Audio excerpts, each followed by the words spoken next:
Erev Tov for everyone who's joining us from the ancestral lands of the Naphtali tribes. And if you don't know exactly where that is, you're going to learn about it today on our episode. And Boker Tov to everyone joining us from the ancestral homes of the tribes of the Lenni Lenape people. Hint, that includes places like Ellis Island and parts of Manhattan. And for everyone who's joining us around the world, my name's Wayne Firestone. The America-Israel Friendship League has been bringing you our virtual tour program now for over 2 years, and we are so excited here in summer to take a real dive into water. Those of you who watch our series regularly may know that we bring an incredible expert to our tour guide series with Master Guide Shachar Ferdig. Just last month, he introduced our series to us by looking at water sources and ancient aqueducts in Caesarea with my colleague Naomi. And today he's going to take us on another one of these journeys. Before you get to meet him, for those of you that are joining us in the series for the first time or haven't been around in a while, I want to put out a question to you first, since I know people like to tell us where they're calling in from, and we're happy to have you put that into the chat. But since we are talking about water and we're really, we are in summer, could you put in the chat where your favorite water hole is for this summer? Have you gone into a lake? Have you gone into an ocean somewhere? Have you returned to some swimming pool that you haven't been able to get to? Let us know where you've gone. I see somebody's gone to Yosemite. We've got folks down in Boca Raton, Florida, where there are lots of pools, Lake Norman, North Carolina, Bloomington, Indiana. We have people really calling in from lots of different hot places at the moment. I saw a lake in New Jersey, London. I'm not sure what the fresh water source there is to go to. Kingston, Ontario in Canada. Patapsco River in Baltimore. A lot of people referring to just how very hot it is. Shachar, Buffalo, New York, we see somebody's backyard pool. Charleston, South Carolina, we got all those great beaches to hang out. Shachar, Israel is a small little sliver of land with a lot of deep, rich history and places to visit. You've taken tour groups and tourists now again in person as people have returned to Israel. Tell us a little bit about the region that you're from, where you live, and indeed, as a mechanical engineer in your background, your interest in water and water sources, and sort of how those interests of yours sort of now allow us to tell some of these amazing stories that really you can only find in Israel. Okay, thank you, Wayne. It's interesting that you mentioned a mechanical engineer, because there's nothing that I ever did, but my father was a mechanical engineer, so you were very close. I did some public health research in my past, and now I live in an area that is called Alona, in a village called Amikam. We saw this area last time when we spoke about the Caesarea's aqueducts and sources of water. It's in the heart of an oak forest, which is the closest to the center of Israel and Tel Aviv. It's located more or less just between Tel Aviv and Haifa, and I chose it in order to be as close to real nature as possible in the dense center of Israel. This is a beautiful forest with many species of animals and flora. My interest about water. So as an Israeli, I feel that it's something very, it's not something unique, because Israelis love water. We have so little and few sources of water in Israel. So especially today in these hot summer days, every source of water is a celebration, and the people come from all over the country just to find a little spot with a little water that maybe for Americans in the desert can understand it, but in other places it will look funny to see our great Jordan River, for example, and to see, oh, that's it. So I saw also that a message from Adrian some minutes ago that he's from Mayan Baruch, or he is in Mayan Baruch, which is really close to Dan, where we are going to be together today. And so I love understanding the water was always an issue since thousands of years. It was always an issue of existence, of life and death, of wars, of fights, of contracts.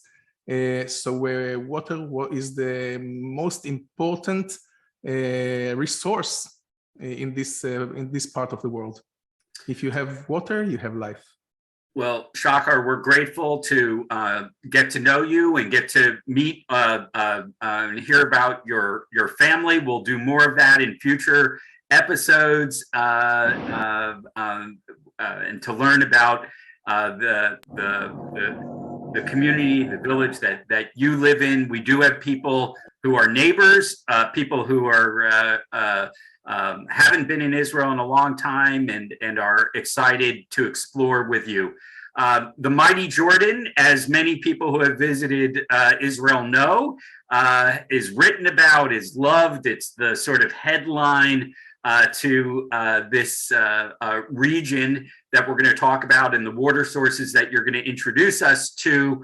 We're not going down there to pray today. We're going down maybe to play virtually in the Jordan and to learn some really of the important geographic, archaeologic, and historic reference points to the Jordan River and indeed to Dan and the Banias in the region. So Shachar, I know you've got a lot of material to cover today. We'll try to get to as many questions as we can. Go ahead and let us know a little bit about what you want to cover today.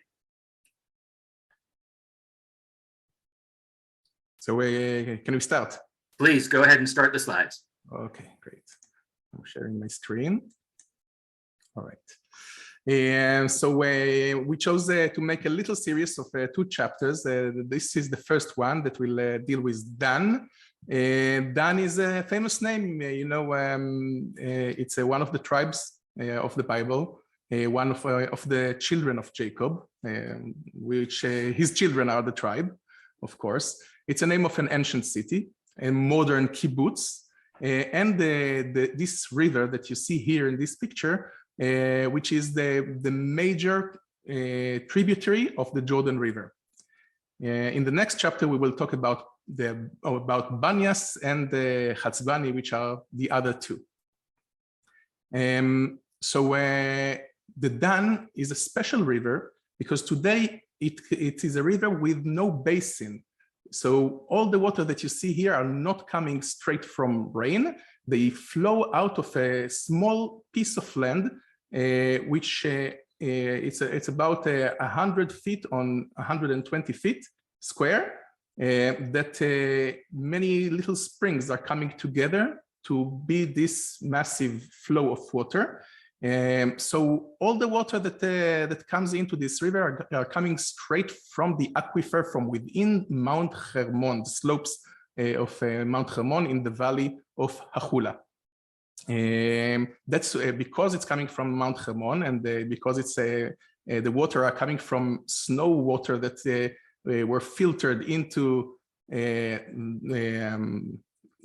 calcaric Mount Hermon. They come out in 58 Fahrenheit, which is very cold for Israel. So this is when we go to bathe in this water, we Israelis, we freeze. Usually it's also very hot outside, so the gap is also showing its effect. And with its 240 million cubic meters of water per year, it is a half of the Jordan River's flow. The other half is coming from rain and other tributaries. And the water is so clean that it's basically it's mineral water. It's coming straight from the ground, and it has only 10 milligrams of chlorides per liter. If you check if you ever buy a mineral water, you can check how many chlorides are in your bottle of water, and this is it's one of the lowest that exist. It's considered a very, very high quality water. Let's walk into the reserve. Let's have a little walk. So here you can see a part of the reserve that is accessible for wheelchairs or for families with babies.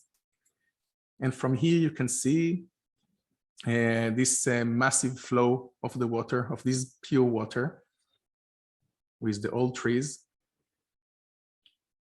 A beautiful place to spend a hot summer day, because if you plan to visit Israel in the summer vacation, it's most probable that you will find yourself in a very hot day that you can't walk in other places, but this place is cool and shaded, and you can see the water comes out from the ground in many spots. You can see even on the pavement, the water comes out from the ground. And let's walk together a little bit more. You can see on the floor the basalt stones. These dark rocks are the result of ancient volcanoes that erupted some 15 million years ago, and from the Great Rift Valley. The Dan River and the springs are located in the bottom of the Great Rift Valley. It's the same valley that made the Dead Sea and the Sea of Galilee and the Valley of the Jordan River. And some 15 million years ago, when this rift was formed, volcanoes erupted, and the basalt from the lava was created. And you can see that this now park, and back in the day, a city, a Hebrew city, is made mostly from the local basalt stone. Above, outside the nature reserve, there is the kibbutz Dan. Probably most of you heard about the concept of kibbutz, of this communal way of living. And kibbutz Dan, for almost 30 years, was the opening and the entrance to the Israel National Trail. Here on the top right, you can see the symbol of the path, the trail marks that of Israel National Trail.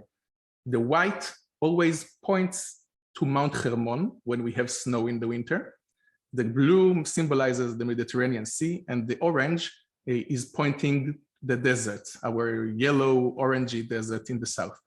So this national trail is going from Dan to Eilat, from the whole country, about 700 miles. You can walk it in pleasant seasons, not necessarily in the summer. And this is the gate that's made of recycled materials. And here on the left and right, you can see tires of cars that are covered with some kind of earth cement.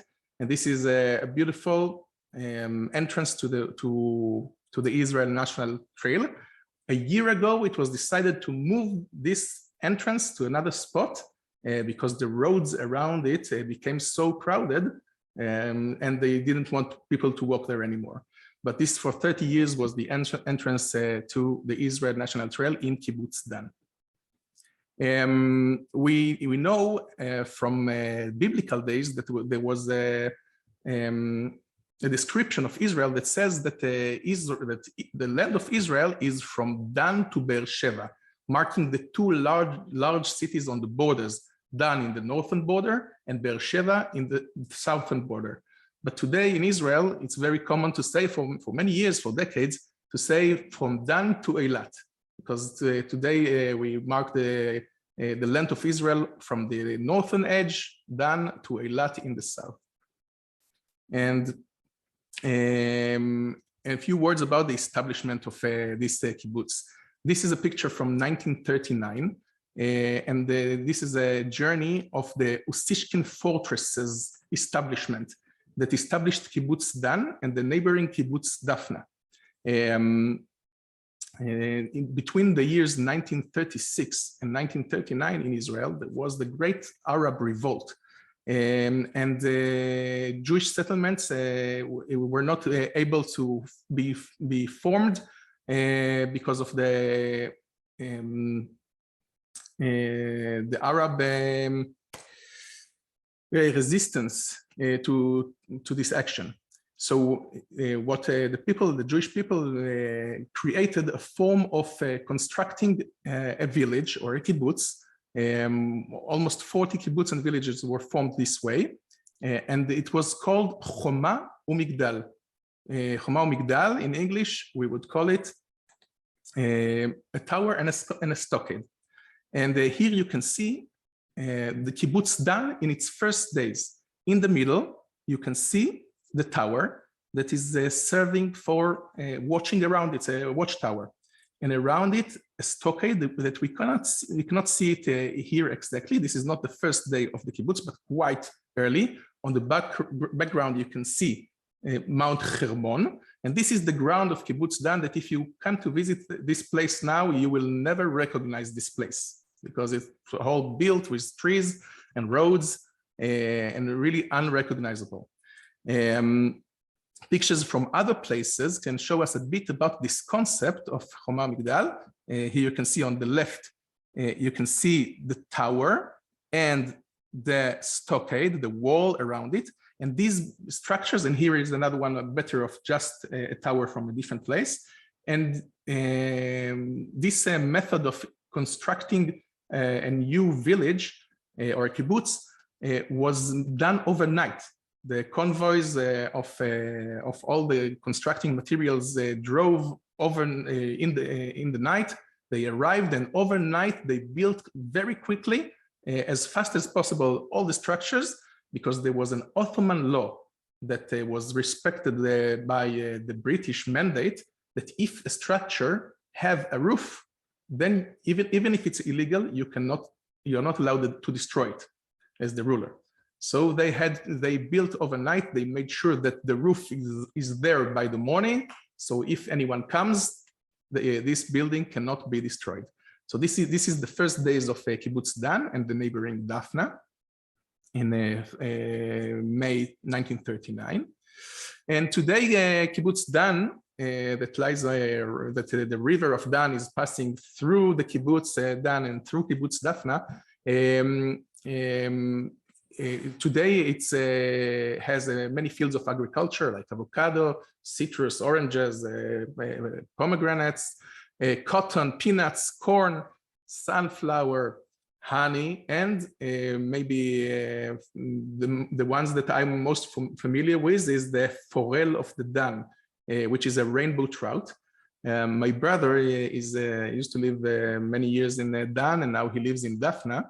And every time I come to visit him or he comes over to me, that's a celebration when we cook some forel, rainbow trout fish that are raised in Kibbutz Dan. And also they raise another species of fish. The forel you can see on the right, and on the left you can see the acipenser, which is used to produce the caviar. Which in Kibbutz Dan, they call their product karat caviar, a very high quality caviar that I never tasted. I wonder where it's sold because I never saw it in the supermarket. And also the kibbutz has factories for irrigation products, and Danpal, which is a factory that creates construction solutions that allow the light of the sun come in but leave the heat outside. So these are the jewels of the kibbutz. I wrote it, but I didn't mention the kibbutz was formed by Olim, by newcomers from Romania. And the path that today is in the nature reserve that we saw and we will see again. This path served for illegal aliyah, for illegal newcomers during the days of the British mandate, that they banned the entrance of Jews to Israel even in the days of the Holocaust and the Second World War. So the path into Israel passed through Kibbutz Dan, through this beautiful place. And the Olim from Syria and Lebanon walked into the kibbutz from the forests. A little bit about the area. You can see here in this map, on the yellow on the side is the Golan Heights. On the left in green, it's the Eastern Galilee. On the orange on top is Mount Hermon. And here in the middle is Hachula Valley. You can see the Jordan River converge from the three sources. Dan, the spring of Dan, the largest spring in the Middle East, comes out from this spot and goes all the way south here to the Joseph Bridge, and the other tributaries, Hermon or Banias and the Chatzbani, are converging here, and they become together the Jordan River, which is led today in a part of it in canals, and it goes all the way to the lake Kinneret. And after that, the Jordan River leaves Lake Kinneret again in the south toward the Dead Sea. So this is the water basin of the Sea of Galilee and of the Jordan, and we can see the Dan here again. And here it's a bit larger, so you can see it yourself. And here they converge, all of them together. Here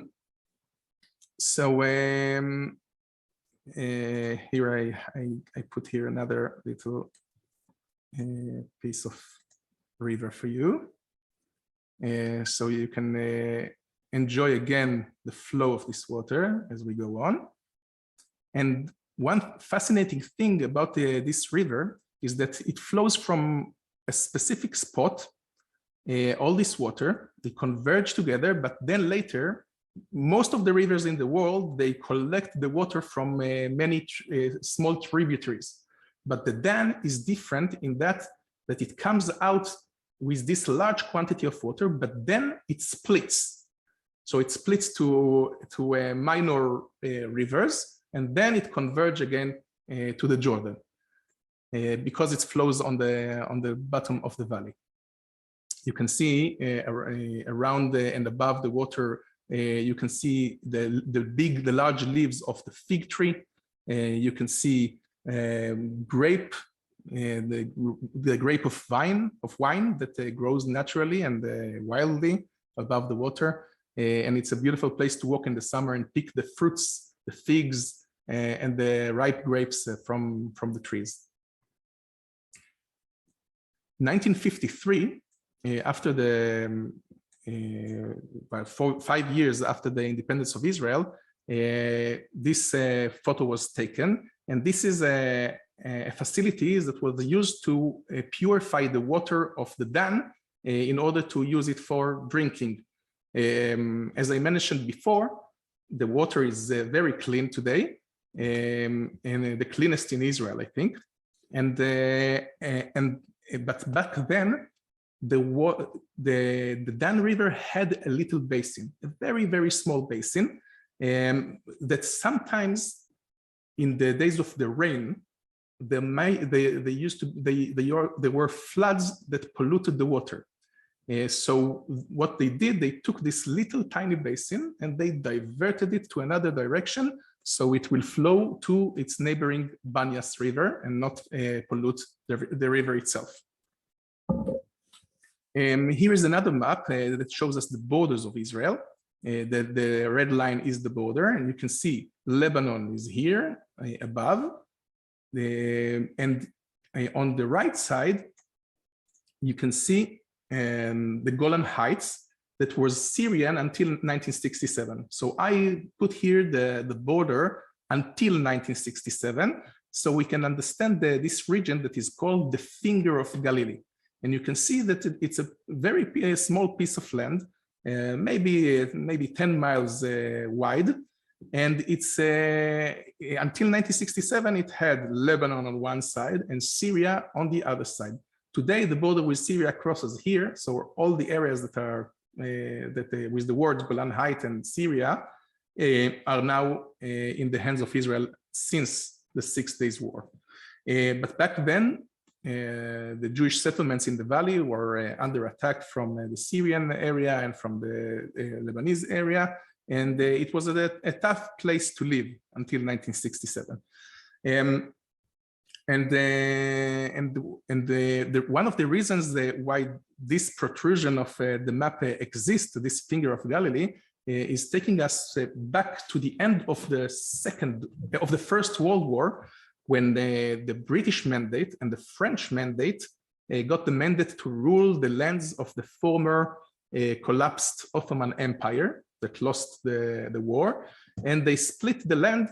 So the northern part was in the hand of the French mandate, and the southern part, including Jordan and Israel, was in the hands of the British mandate.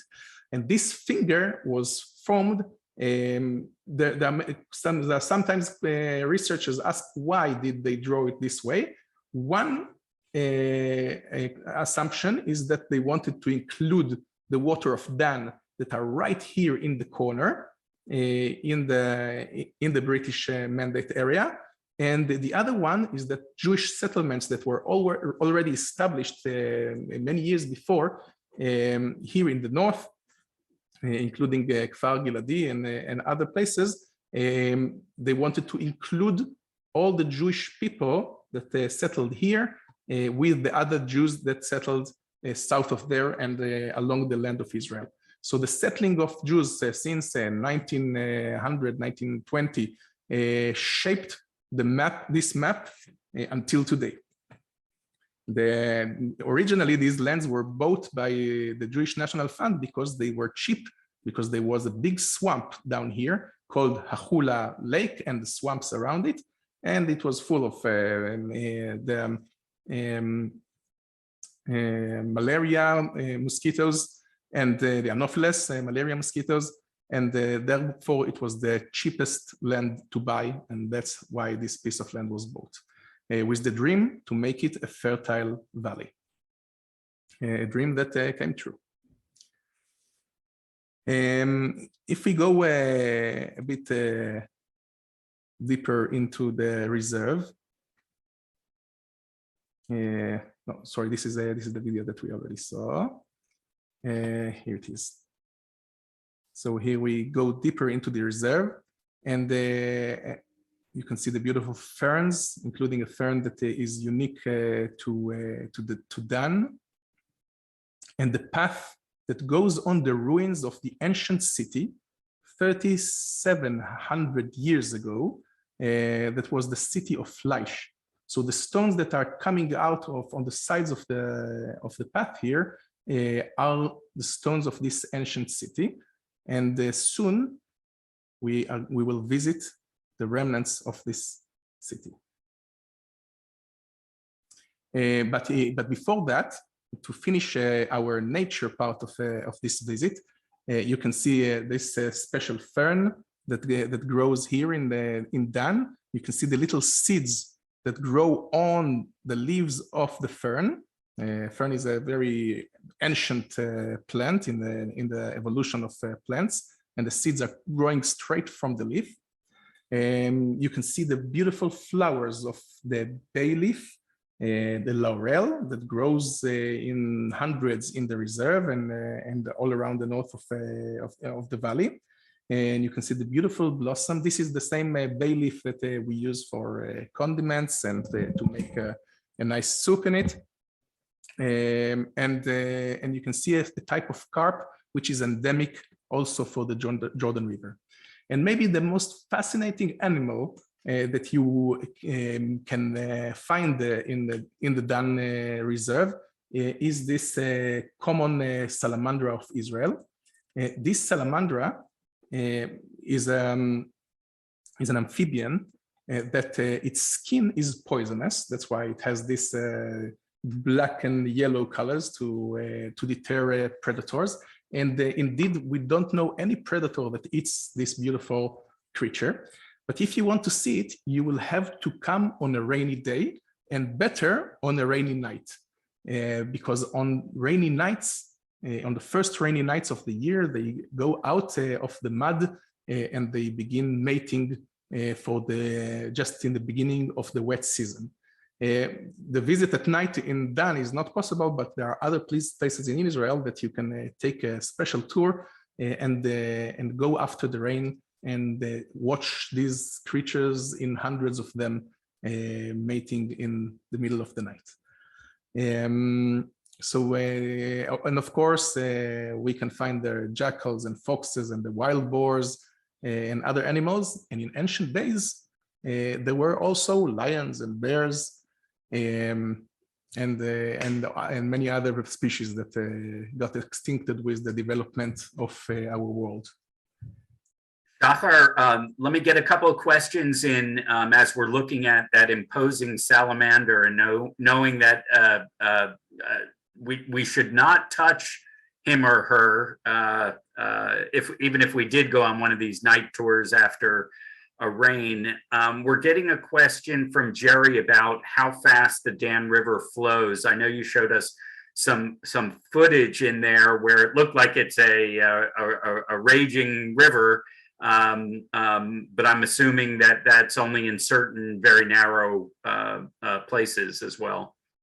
Yeah, so actually back in the 60s, just after the 6 Days War, until the 6 Days War, this place was not a popular place because it was on the border with Syria.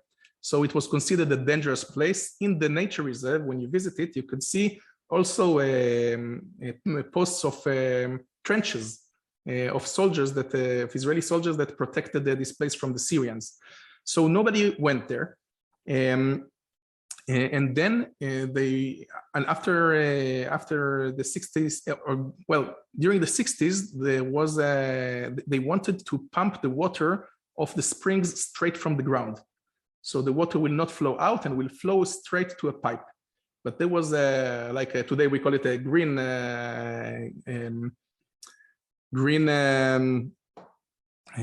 protest. And of 3 years, and they insisted that some of the water the water will be let into nature for some extent.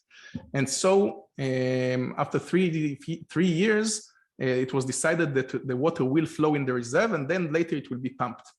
So this great flow of water, you can see it only inside the reserve. And right when the reserve ends, all this water are used for irrigation and for drinking and other purposes.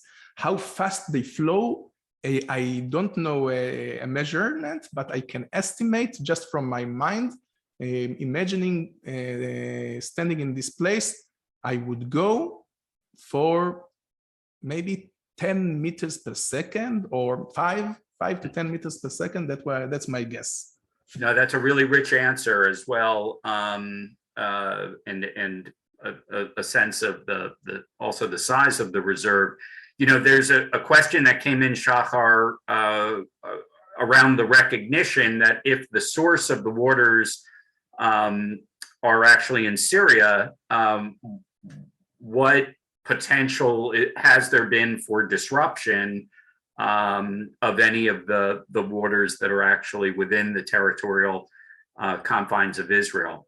Okay, so I will repeat if I was not clear enough.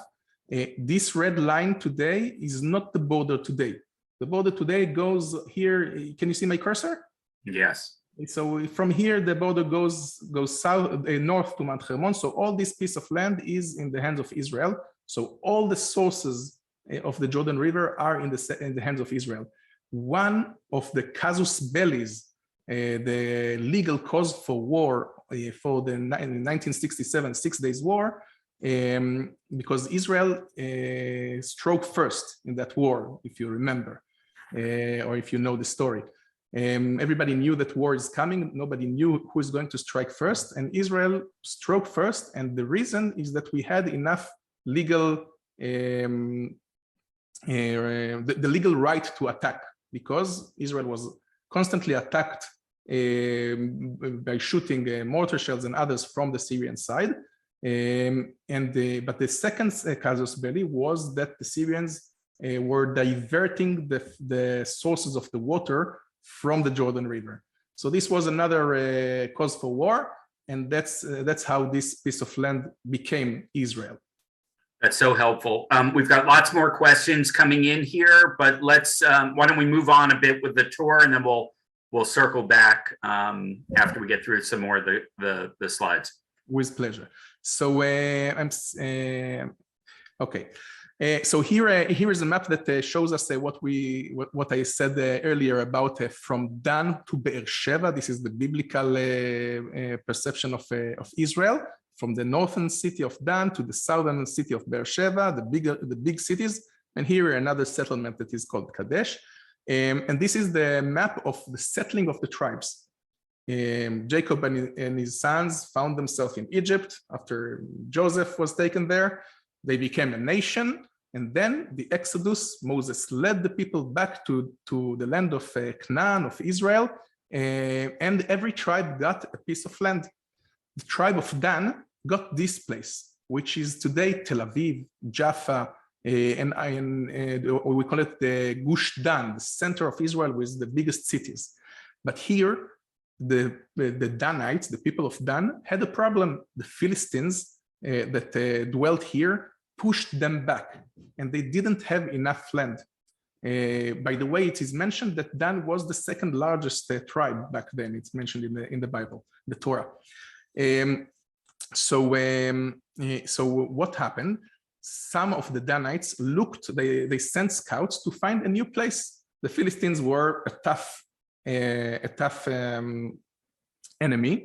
And we can see here on the right Samson, Shimshon Agibor, breaking the pillars of the Philistines.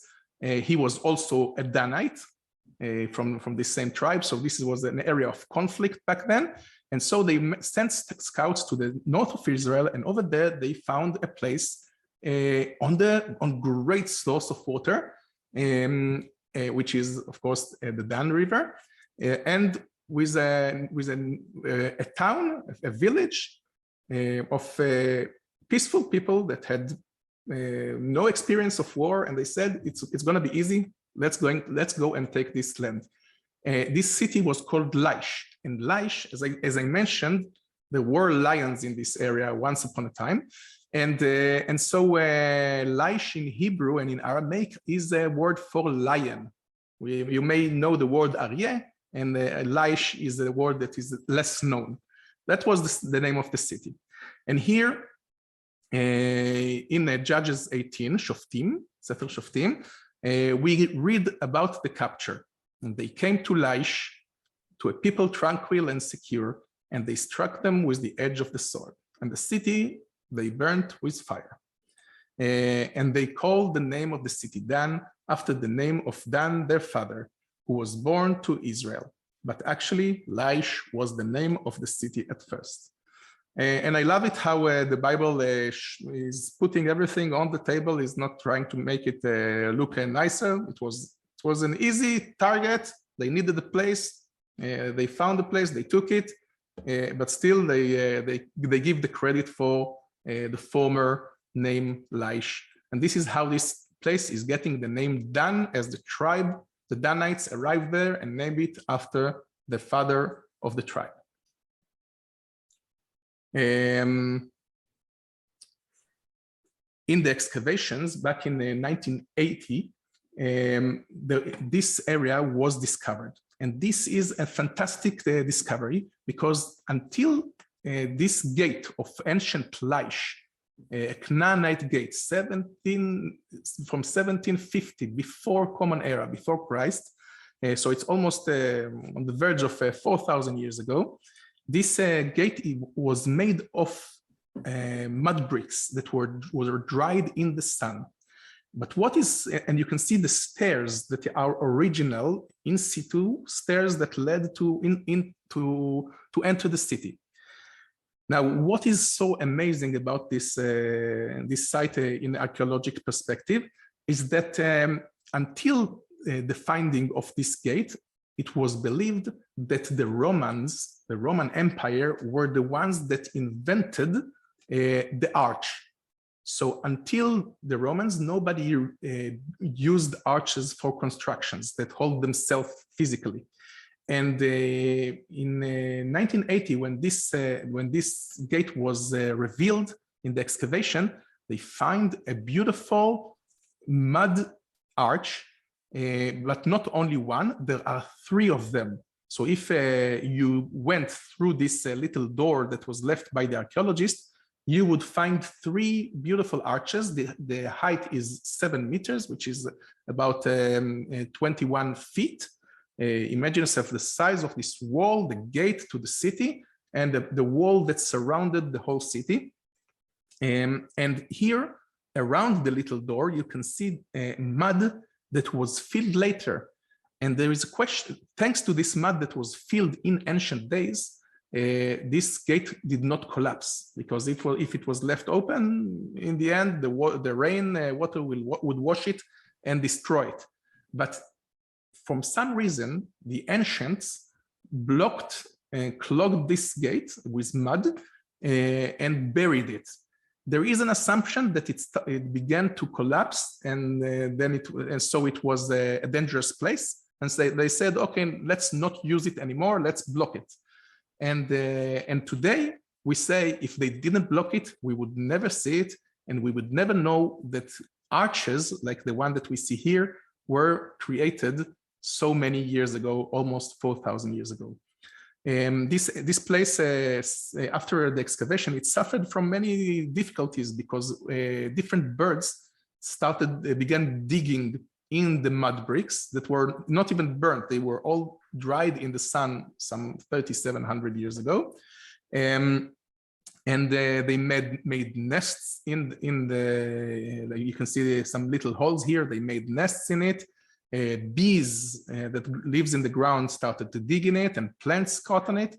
And so they needed to make this roof to protect it from the rain, and also sealed all the entrance, all the facade, all the front of the wall and the gate.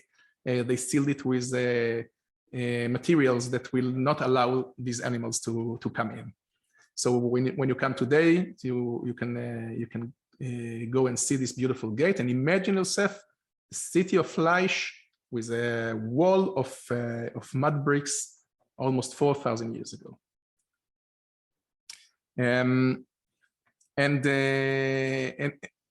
After, so this is the Canaanite city, and here the tribe of Dan settled, but later they rebuilt it. And if this city was built of mud bricks, the Israelites used stone to build.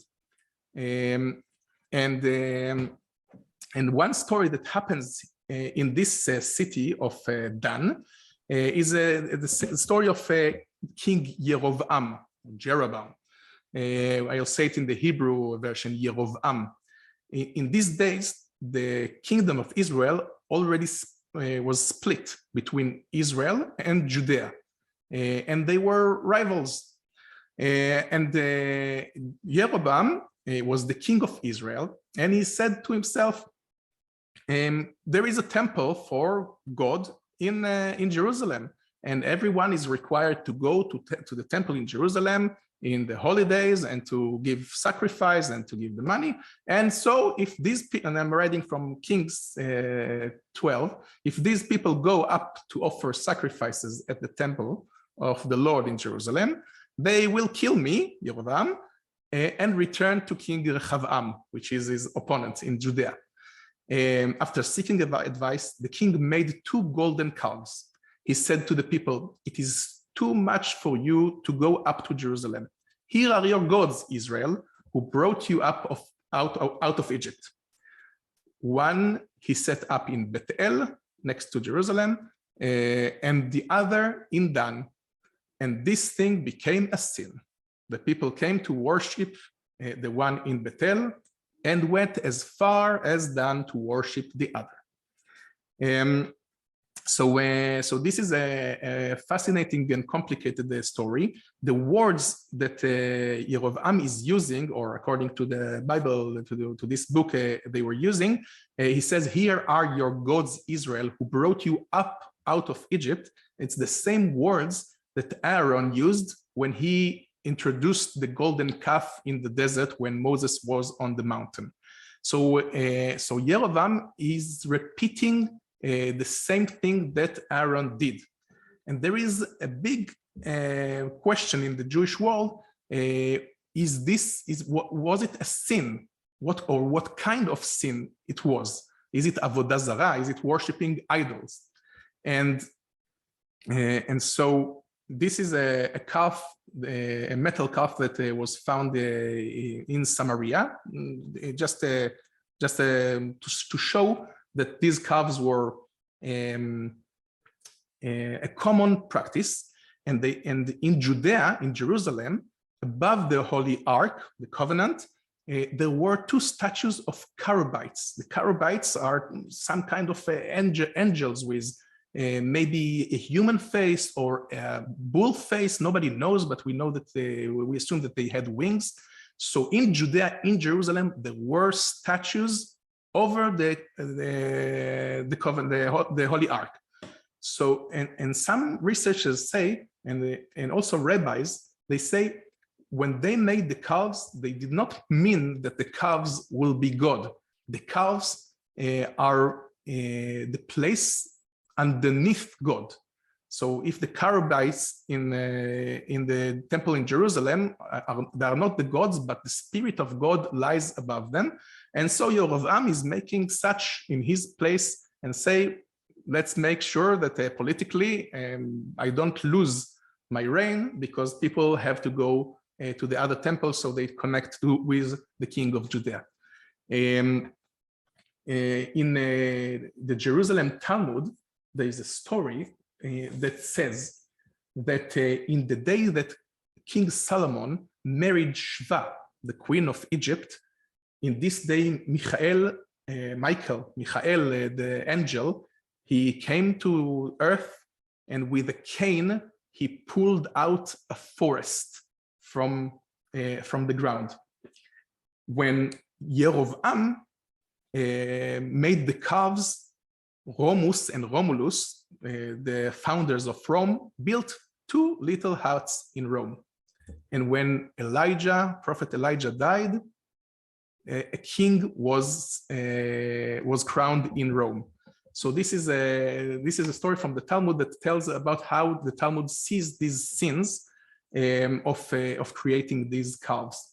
And so a big step in the construction of Rome is believed to be this moment.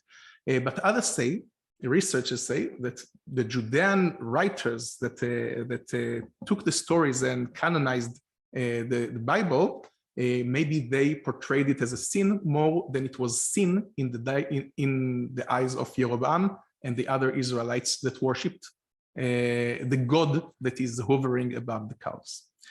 So in the excavation of the Israelite city, you can see here an altar of stone that is located just in the entrance of the city. Probably an altar that a sacrifice was made on in this period. And here you can see the way that these stones are cut in comparison to the others. You can see a fine cutting of the stone of a later period. This is 9th century before Common Era, the time of King Ahab. And this is a sanctuary, a holy place that you can see in the middle, these metal pieces that shows us what the altar looked like, because the altar itself was not found, probably was destroyed. And here, let's take a little walk into this altar to understand it, to understand the shape of it. This was the center of the Israelite Dan in the days of Ahab. In the back, where the stairs and the tree are, there is a massive building, maybe a palace. And here, the priests would go and climb up the stairs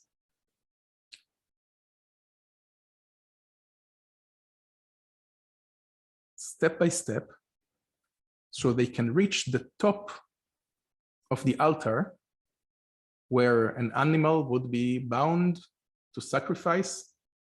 The fire was on.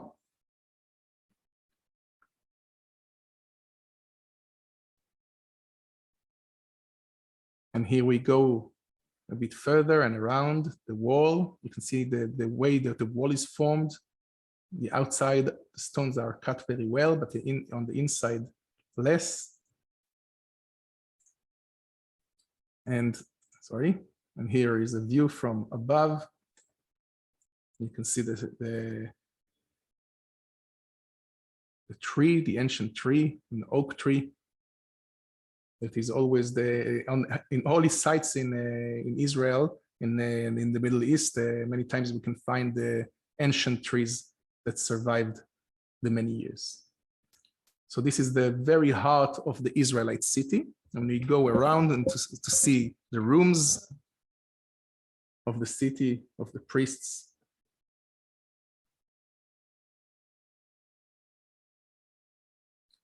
And through this excavation, you can walk at least an hour and see more rooms and more parts of it, and all made of this basalt stone that we mentioned before. This is a canopy of a king that is located right in the entrance to the city. And you can see the stones in which pillars were placed. And when you visit the city today, you can actually go and have a seat on the king's throne, or the judge that was sitting in the entrance to the city to judge the people.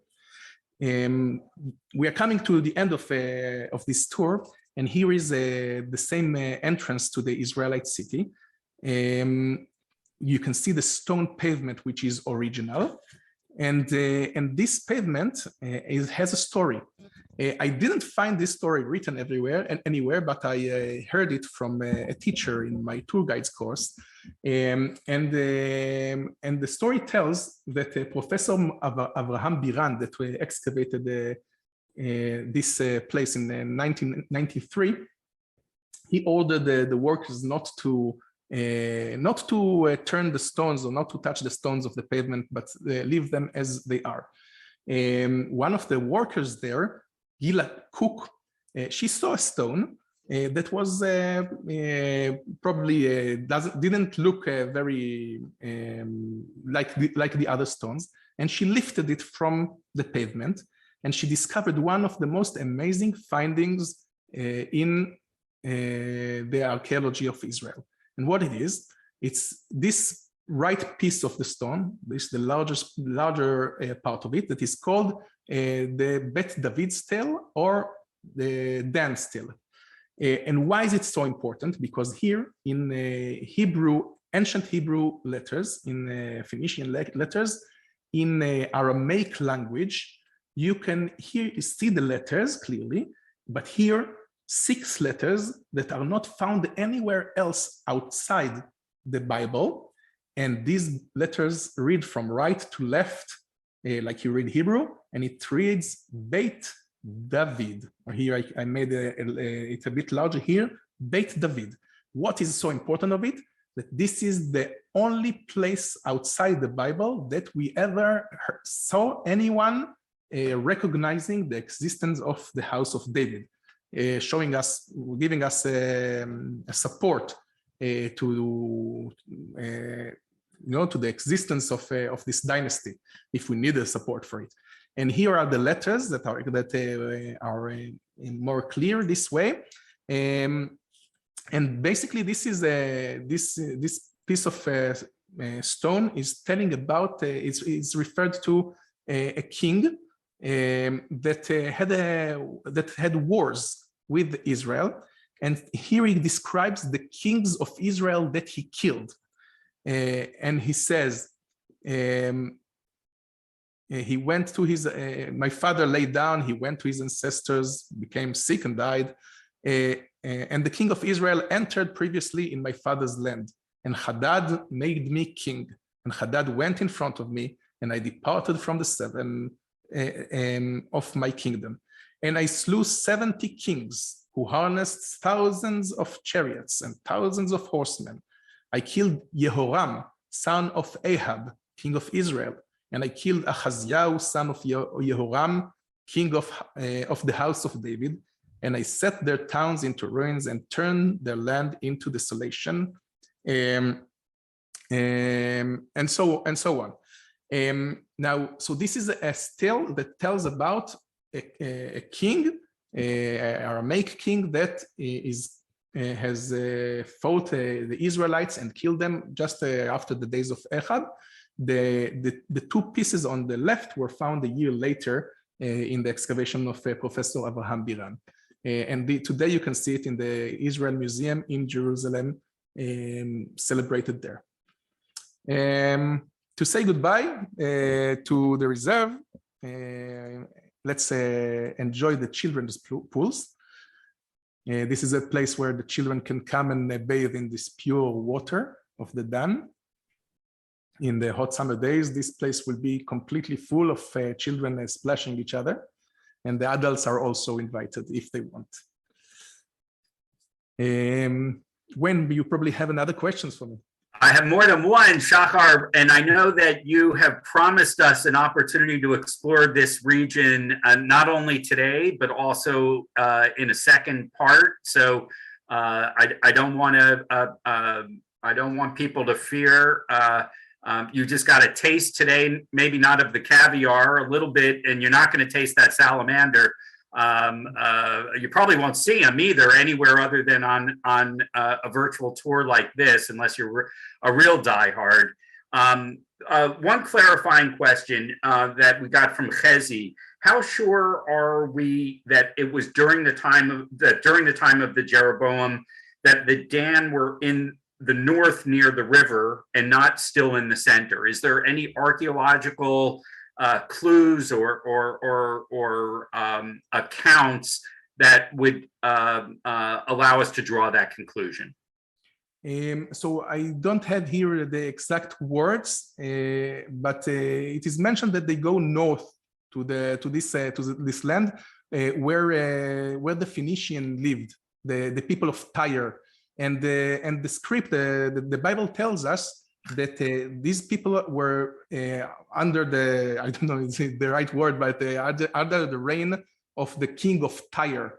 But Tyre was Tzor in Hebrew, Tyre in Lebanon. But Tyre was so far away, so they couldn't get help. So they said, "Oh, this is an easy target. This is a fertile land. There's a lot of water. There's a peaceful people that they don't know how to make war, and their king is so far away in Tyre, he cannot come to help." So all these things together leads us to understand the location of Dan, and to be sure that it's in the north. Well, this is fantastic. And again, I know people are asking already about when the next episode is going to be. We promise you to stay tuned. We have episodes coming up with virtual tours in August and in September. Shachar is going to take us to lots of different places. Shachar, people want to know, is there still a guest house at Tel Dan? Can people go visit and stay there? Or are we going to cover that in the next episode? The best hostels of the kibbutz guest houses in the Finger region. I remember Gonen, kibbutz Gonen has a nice guest house, a very nice one, and there are pretty many places in Kfar Giladi. There is a beautiful hotel, which is, it's a 10 minutes drive. And I will be happy to show you a list of recommended places to stay when you are coming to the north, to this area on our next meeting. Fantastic. And thrilling to see everybody, ready to dive back in and hopefully in person. And until then, through our wonderful series that Shachar is leading us through. I will give one program note here for the first week in August, August 3rd, we have a special concert that is taking place live from Israel. We will be on the ocean, on the Mediterranean in Bat Yam. For those of you who have been with us throughout this series. You know that we did a concert with the Harvard a cappella group from Cambridge, Massachusetts, the world famous. They're on a world tour now, which they've been doing for years. They're making a first-time visit that the America-Israel Friendship League is sponsoring, and you're going to get to see it with us live. So come back Wednesday, August 3rd, same time, 12 noon Eastern time. We hope you'll all be with us for many future episodes throughout the summer. I know it's hot, so just hang out with us in air condition or in the shade or in a wadi or wherever you are. If you got some wireless, Shachar is going to take us to some really cool places, introduce us some really interesting characters. Some of them are going to look like the salamanders. Some of them are going to look like Shimshon, and all of it's going to be a lot of fun. Everybody have a safe week. We look forward to seeing you again soon.